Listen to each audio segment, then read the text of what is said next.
রাশিয়ার সঙ্গে বাণিজ্য দ্রুত বাড়লেও বিপুল বাণিজ্য ঘাটতির কারণে উদ্বেগে রয়েছে ভারত। রাশিয়া থেকে আমদানি অনেক বেশি, কিন্তু ভারতীয় রফতানি তুলনামূলকভাবে খুব কম। এই অসম লেনদেন রুপি-রুবল ব্যবস্থার কার্যকারিতাকে প্রশ্নের মুখে ফেলেছে। ইউক্রেন সংঘাতের পর পশ্চিমা নিষেধাজ্ঞায় রাশিয়া SWIFT ব্যবস্থা থেকে বাদ পড়ায় দুই দেশ ভেস্ট্রো অ্যাকাউন্টের মাধ্যমে স্থানীয় মুদ্রায় লেনদেন শুরু করলেও বাস্তবে এর সুফল মিলছে না।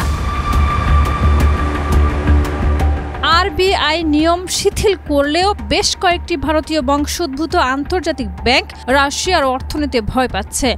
ফলে রপ্তানিকারীরা পেমেন্ট পেতে দেরি করছেন। রুবলের অস্থিরতাও ভারতীয় ব্যাংকগুলোকে অনীহ করে তুলছে, যার ফলে অধিকাংশ লেনদেন সবার ব্যাংক ও VTB এর মাধ্যমে রুশ ব্যাংকের মাধ্যমেই সম্পূর্ণ হচ্ছে।